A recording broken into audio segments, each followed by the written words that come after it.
Mtazamaji wa Mbayu TV, ni zama mpya za uongozi ndani ya Chama cha Demokrasia na Maendeleo Chadema, kutoka kwenye timu ambayo ilikuwa ikiongozwa na mwenyekiti Freeman Mbowe akiwa na makamu wake Tundu Antipas Lissu, mpaka kwenye timu ambayo inaongozwa na Tundu Antipas Lissu kama mwenyekiti na makamu wake akiwa ni John Wegesa Heche.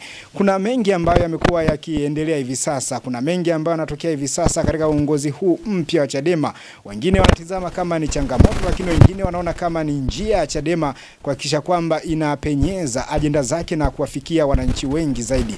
Utakumbuka kuna ajenda ya no reforms no election, ajenda ambayo wanadai kupatikane mabadiliko katika mifumo mbalimbali ya kiuchaguzi ili kusudi Chama cha Demokrasia na Maendeleo Chadema kiweze kushiriki katika uchaguzi mkuu na chaguzi nyingine ambazo zitakuwa zikifanyika hapa nchini Tanzania. Lakini katikati ya ajenda hii kuna mengi ambayo yamekuwa yakitokea. Tumemwalika kiongozi wa Chama cha Demokrasia na Maendeleo Chadema kanda Victoria, lakini pia ni moja ya viongozi katika kata ya Kiseke hapa katika wilaya ya Ilemela, ambaye atakwenda kutujuza mambo mengi zaidi. Tutakwenda kujadiliana naye vitu vingi zaidi ambavyo vimekuwa vikiendelea katika siasa za Tanzania, kubwa zaidi kwa Chama cha lakini nyuma ya kamera yupo Martin katika muonekano mzuri kabisa. Na nikukumbushe, kama bado hujasubscribe katika YouTube channel yetu, basi hakikisha kwamba una subscribe, lakini pia usisahau kutufuata pale Instagram. Sisi tunapatikana kwa jina la Mbayu TV. Huko tunapatikana kwa jina hilo, utufollow. Bwana, nikukaribisha, lakini kabla tujaenda mbali zaidi upate kujitambulisha kwa watazamaji wetu. Kwa jina naitwa Mr. Jackson Geoffrey Frederick Tibuza. Mimi ni kiongozi wa kata ya Kiseke kwa ngazi ya Babicha. Lakini kutokana na misukosuko midogo ndani ya chama, nimekaimishwa nafasi ya ukatibu wa chama kata ya Kiseke. Lakini kwa kazi au kwa namna yote ile, uongozi wa chama ngazi ya kanda uliniteua kuwa mjumbe wa kamati ya mafunzo kanda ya Victoria yenye majimbo matatu, yenye mikoa mitatu, Kagera, Geita na Mwanza, na hudumu katika nafasi hiyo. Lakini ni mfuasi wa Chama cha Demokrasia na Maendeleo tangu nilipojitambua 2010. Mimi mpaka leo ni mwanachama wa Chadema. Pengine kuwa ndani ya Chama cha Demokrasia na Maendeleo Chadema, umejifunza vitu gani? Kwa sababu tokea 2010 umekuwa kwenye chama hiki, manake umeona ngazi mbalimbali za uongozi.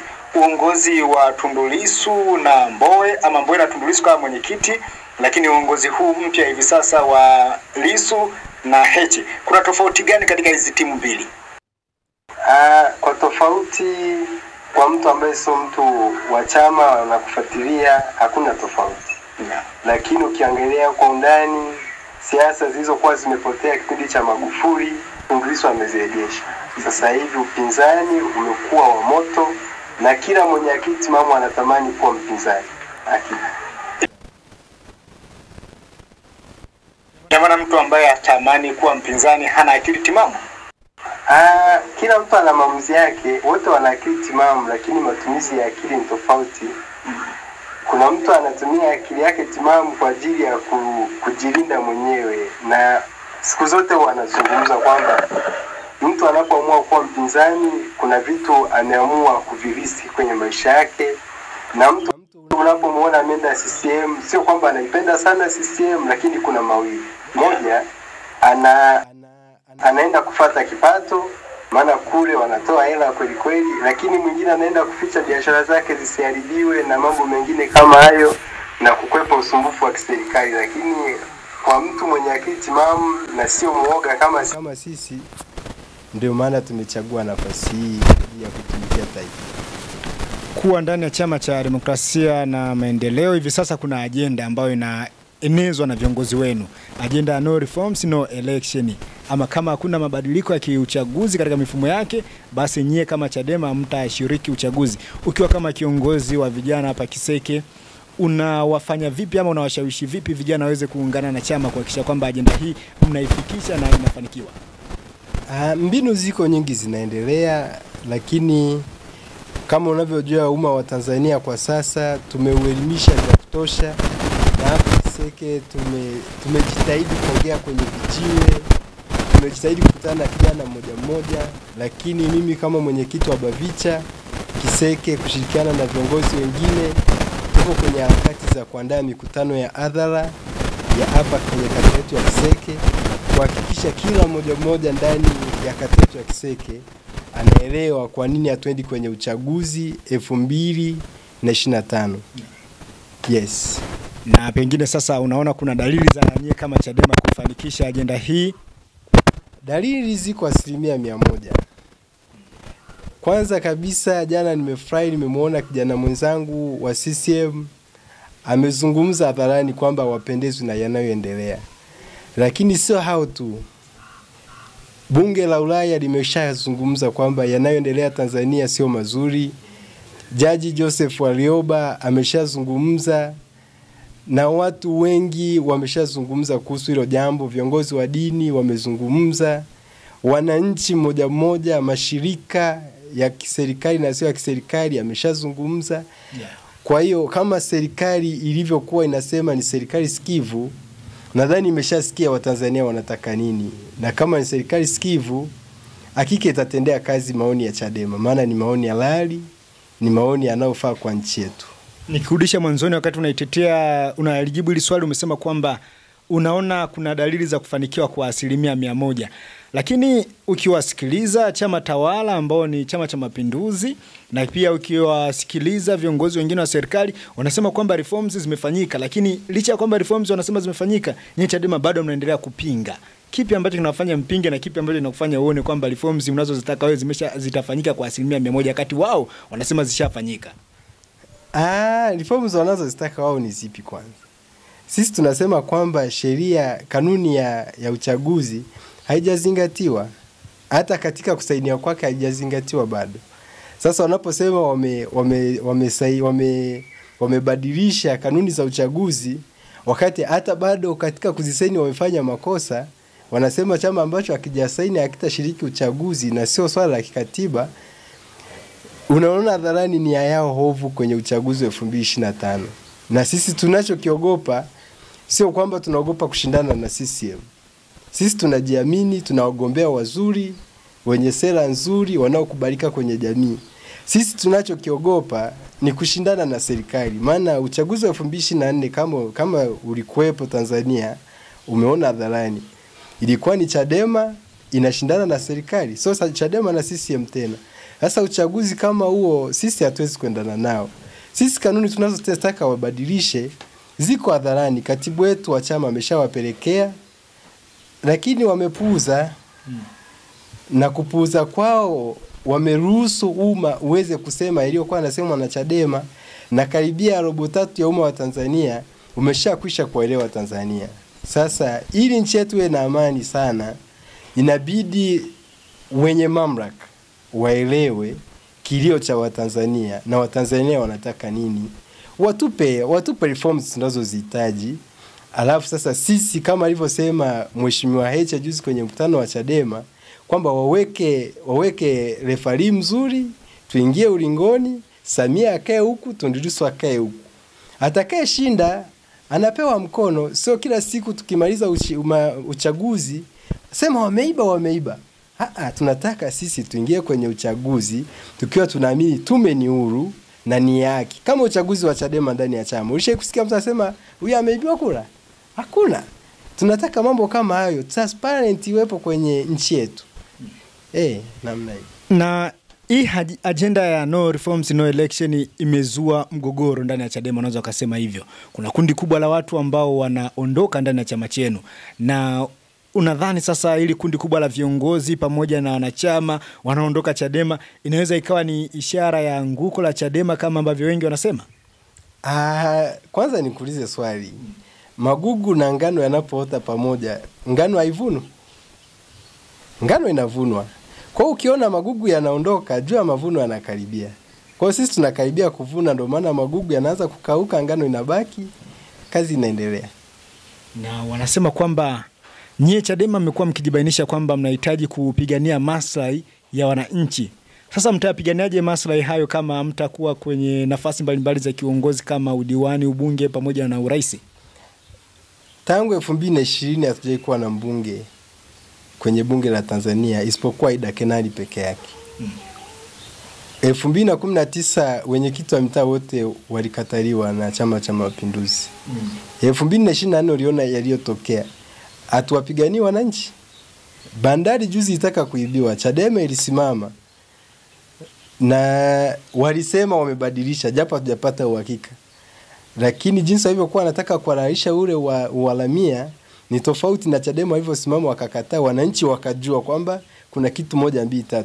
Hiyo ndo kazi ya chama cha upinzani. Kazi ya chama cha upinzani sio kupewa wabunge 20, kupewa madiwani 100 mkaingia. Hamtakuwa na uhuru wa kusema maana mmepewa. Sisi tunachotaka wananchi watuchague au watukatae. Ndio maana tunasema tuletee reform tuingie kwenye uchaguzi. Kama hakuna reform hatutaki uchaguzi, maana tutaenda kuchaguliwa na CCM wenyewe kama chama tawala, maana wanasema kwamba tutawapa. Na uhakika ni kwamba unapoingia kwenye uchaguzi mwaka huu kama wanavyotaka wale G55 ni kwamba mnaenda kuomba huruma za CCM waamue ni nani awe mbunge kwenye Chadema, ni nani aachwe. Sasa sisi hiyo hatutaki, tunataka wananchi wenyewe kwa sababu ndio wenye mamlaka na nchi yao waamue huyu wa Chadema tumpe au tumnyime. Lakini pia tunachokitaji nadhani na sisi wangekipenda. Kwa sababu gani? Wataona huyu tumempa miaka 5 hakuna alichotufanyia, kuna haja gani ya kumrudisha? Tumpige chini, tumlete YST wazalendo aendelee, tuone na yeye. Na yeye akishindwa atapigwa chini, akishinda ataendelea. Ndio tunachohitaji. Masai mapanya nchi yetu. Na ukitizama ndani ya Chadema wanaondoka wanasema kilichowaondosha zaidi kuna ubaguzi. Uongozi huu mpya ambao umeingia unasema kwamba kuna timu Mbowe na timu Lissu. Timu Mbowe wanaonekana kubaguliwa, kunyanyaswa, na akaenda mbali zaidi wakatoa mifano. Kule Njombe wakati makamu mwenyekiti akiwa kwenye ziara yake ya kueneza agenda no reforms no election, katibu mwenezi wa BAWACHA taifa Sigrada Mligo, yeye ni timu Mbowe, alipigwa mbele ya kikao na chama akikutoa tamko lolote, lakini pia mwenyekiti akutoa tamko lolote, makamu mwenyekiti akutoa tamko lolote. Na hata ambapo CCM walionekana kumtetea ama walipoonekana kumtembelea, kumsaidia, chama kilionekana kinanyosha vidole kwani wanamsaidia. Unaziona hizo dalili za kuwa na ubaguzi ndani ya Chadema na dalili zote za kwamba timu Mbowe wananyanyaswa ndani ya Chadema? Kama nilivyosema mwanzoni kwamba magugu yakiwa na ngano lazima magugu yatajulikana. Sasa juzi tu amepotea Mdude. Umemsikia mwana CCM yote anazungumza? Mimi kwenye hilo sina uhakika sana. Ila nilivyosikia dadangu Sigrada hajapigwa na Chadema. Wala hajapigwa mbele ya kikao. Yeye kama alipigwa nje ya kikao. Mmoja ya viongozi ambao walikuwepo mle ndani walisema kwamba alipigwa ndani ya kikao. Alipigwa nje wakati anataka kurudi ndani ya kikao, maana yake alitolewa akaenda nje. Makamu mwenyekiti akasema njoo ndani, wakati anarudi ndani akapigwa na moja ya walinzi ambao ni walikuwa wa makamu mwenyekiti. Sasa walinzi wa makamu mwenyekiti wanakaa nyuma ya mwenyekiti, wamempigaje akiwa nje? Yaani mlinzi kama unanilinda mimi unakaa nyuma yangu. Sasa wako nyuma ya mwenyekiti, wamempiga mtu yuko nje. Hakuna wale ambao wanakaa nje kujaribu kuangalia. Hao sio walinzi wa makamu mwenyekiti.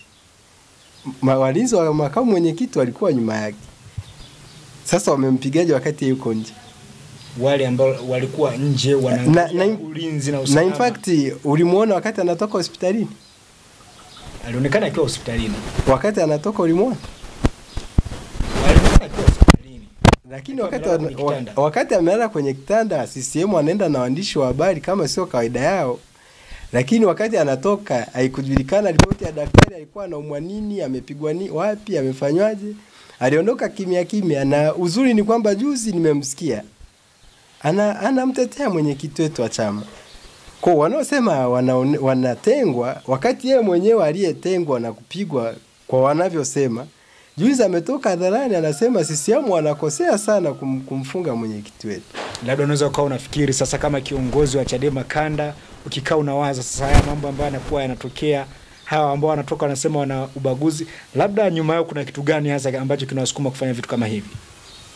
Mimi ukweli nasikia mengi, lakini sasa mimi sio mtu wa kuropoka na kutaja mambo ambayo siyaelewi na sijafanyia uchunguzi. Lakini mimi ninachopenda kukuambia wewe kama mwandishi wa habari, na wenyewe kama watanisikia, sisi Chadema tunahitaji umoja. Ndio maana kauli mbiu yetu inasema strong together. Wenyewe kama wameona hiyo haiwafai,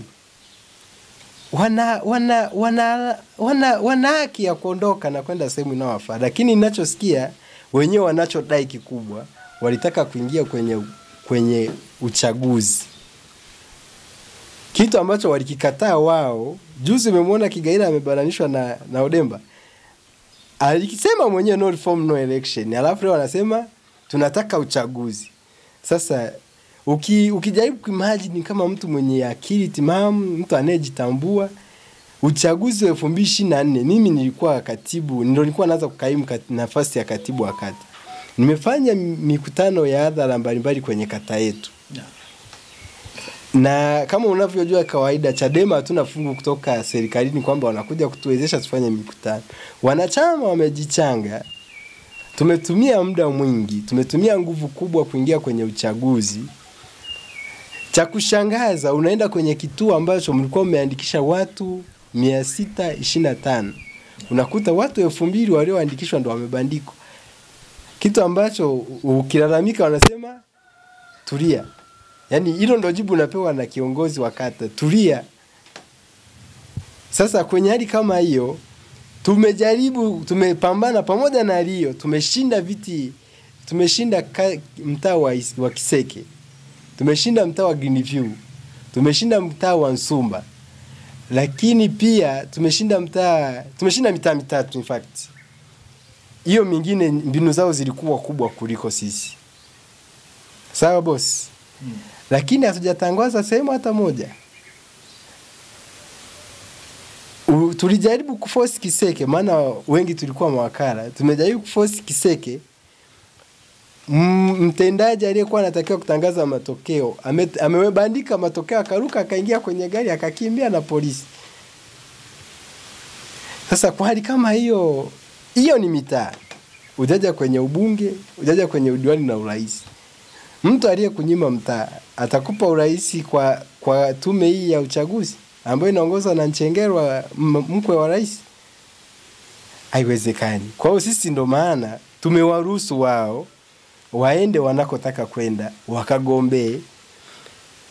Wakifanikiwa kama nilivyomsikia Kigaila anasema kwamba wanaenda kuwapigania wananchi kama sio matumbo yao, watawapigania wananchi pamoja na Chadema. Mimi nafurahi kwa kuwa wajaenda CCM.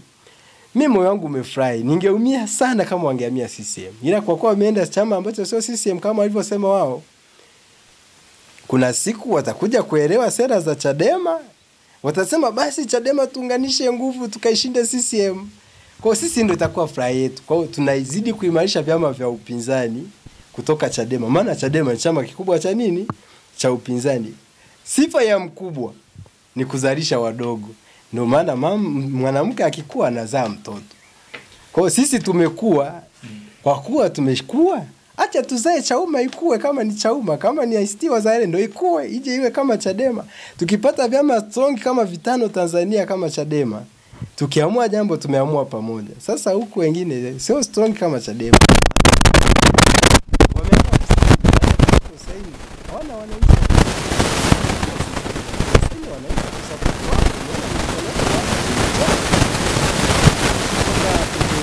sana endapo angeenda Chama cha Mapinduzi.